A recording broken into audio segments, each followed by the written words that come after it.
Hey everybody, welcome back. Welcome everybody that's new to my channel and out there in YouTube land. This is my FXT build. Excuse me, still battling a little allergy issues. All right, where should I begin? Let's see here. It's finished for the most part.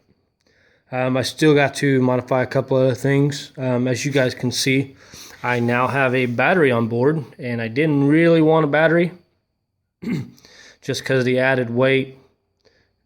Not really a whole lot of space, but I figured I need one. I mean, if I get out there on the track, the thing dies, something happens, I spin out, there's no way I'm going to start it, and somebody's going to have to lug a very heavy 1,000 cranking amp battery over to jump me, and that's quite the inconvenience. So that's the battery out of my other mower. So bolts right up. I mean, the thing it cranks it over quick. So if somebody says, hey, you can't use a lawnmower, or excuse me, a motorcycle battery to kick over a performance or any kind of lawnmower engine, that proves them wrong. I believe it's only 200. Well, you know what? It says it right there. My light's so bright you can't see it. It's 220 cranking amps. But, I mean, that thing kicks it over nice.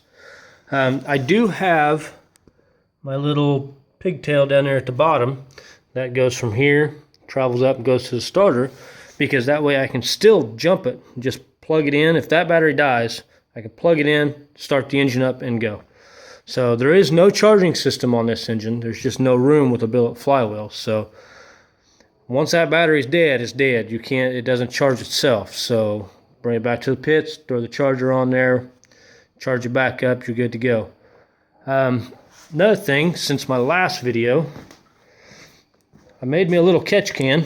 If you guys follow me on Facebook, you guys would probably have already seen it. But this, from my last video, like I told you, I took a PVC pipe, just glued them in, and this guy's just had to modify the air filter. But, I mean, you can see nothing really in there right now. I've had this engine running for quite some time. Put that back on there. But I bought a Mountain Dew can, one of the tall ones, the 24, the slender ones, and I cut it up and I glued it around the outside of the PVC before I drilled and put the little barb fittings on there. I thought that gave it a pretty cool little touch. So little Mountain Dew flare there. I did remount the gas tank over here. Yeah, there's my wrench I was looking for. Have you guys ever done that before? And then I made a little heat shield for the bottom of it, because the exhaust comes up, and I mean, it's just directly underneath. It just stops right there. So I wanted to make sure to keep as much heat away from that little plastic gas tank as I could. So I made me a little clamp. I don't know if that's quite large to be called a hose clamp, but some type of a equivalent to a hose clamp. It's one of the really big ones, big 6-inch. I cut it up and drilled it, and you guys know how hard it is to drill through that hardened steel, but I got it there. So that's on there good. I've been trying to figure out, the engine still ran like crap. Couldn't figure it out. Excuse me again. And I played with the timing. I readjusted the valves. All the valves have been staying put. So everything's looking great. I've been adjusting my flywheel on the ignition timing. And from what I can read on Haymo, everybody agrees that 30 degrees is the most optimal timing marks, for the timing marks.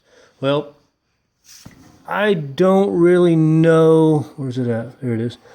You know, each engine's different. So each one of these marks are 2,000, from plus all the way to negative. All the way negative should be stock. So I had it on 3.5 from the negative side. And so I ended up putting a degree wheel on there and messed with the timing light and did all that. And I found out that I was at like 38, 39. I was like, what the hell? So I kept playing with that, and I'm actually 2 marks from the negative. And this thing fires right up, and it just sounds great. I'll fire it up here in a minute, show you guys. What else? I've got my oil filter on there, or my oil gauge. There it is. That thing carries great oil pressure. It's already had 4 oil changes since I've ran it.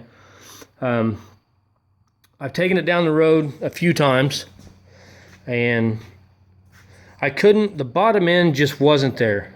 And I knew it had to be the ignition timing. Hey, there's my garage buddy. And so after playing with that, took it down the road and barely got on it and just kind of rolled into the throttle pretty hard. And I left black S marks going down the road without even trying. So, I mean, you guys seen that wet street sign, you know, the little signs that show you roads are slippery. Well, I kind of mimicked that going down the road. So, them tires lay down some pretty good black marks. I'm actually pretty impressed with lawnmower tires doing that. But what do you want? Hey, I'm recording. But thing runs great now. I'm very glad that it runs great. And it sounds great. That cam is very nice in this thing. Makes it sound really well. Oh boy. Anybody want a cat? Can I get this done? I'll play with you later. Come on, get him. Let me show you guys what I was running. You guys know the E3 plugs. Yeah, let me get... Sometimes these lights on these phones are just way too bright. But as you can see, maybe... There we go. Oh, there we go. This is an E3 plug. It is a 3.20 plug. That's what I've been running in it. And somebody suggested that I run the NGK V-Power series. Let's see here. Come on, light. BKR5E-11. So, I don't know if these are hotter or colder. Going from a 3.2 to a 5. I'll have to study up on that. But once I put these in there, this thing just livened right up. So, tell you what. Let me scare the crap out of the cat. And we'll fire it up real quick. Come on, focus. Focus. There we go. So, remember, I do not have a Denso starter on this. It is the cheaper version, and sometimes if the flywheel's not correct, it will make a grinding noise. It sounds horrible. So bear with me if this thing decides that it wants to grind. Yeah, that's what I thought. So next on the list will be a starter. Oh. I did a compression test on this the other day, and it thinks 215 pounds of compression. I don't think I've ever had an engine with that much compression. I couldn't tell you what the compression ratio is, but I know it's got to be up there. All right, take 2. Yeah, that didn't work. A little bit of backfire. Bear with me, guys.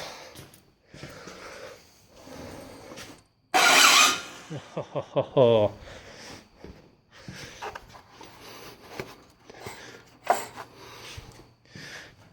Take 532.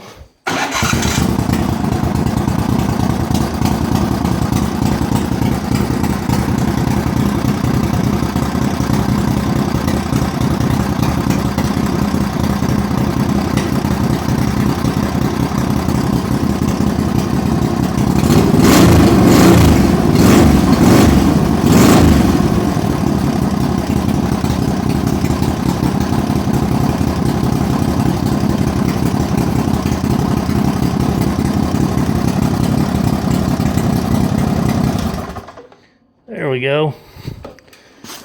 Sorry about the starter bit. Like I said, the next thing in line needs to be a starter. That has just, I'm ready to pull my freaking hair out with that thing. I'll give that sucker to somebody. I got the rear bumper done. I've got to raise this up because when I sit down on it,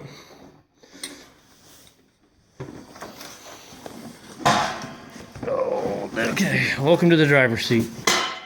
When I sit down, I mean, there's just, with this here, I cannot get my hand to come down without literally forcing my leg over. This side's plenty fine.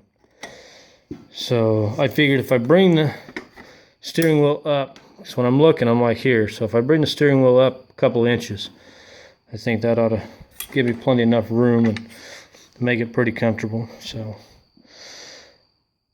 yeah, that's that.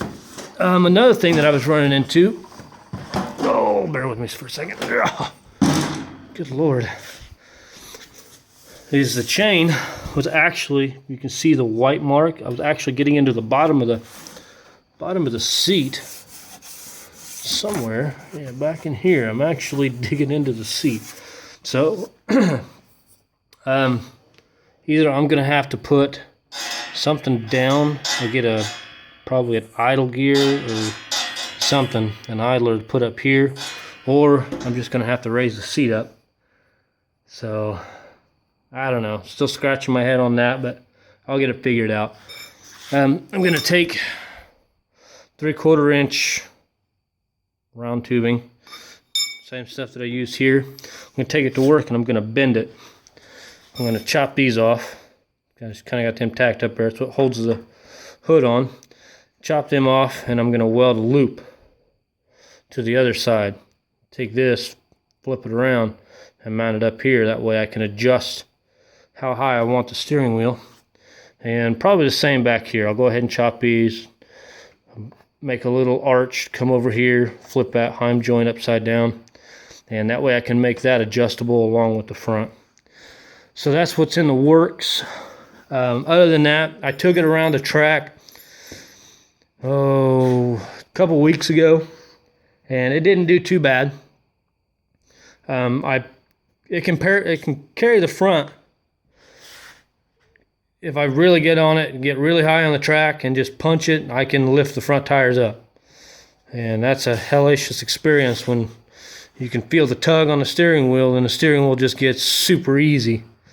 But I mean, it tracked straight. It just carried the front for about 50 to 75 feet. And then, of course, I let off the gas. I really wasn't on it either.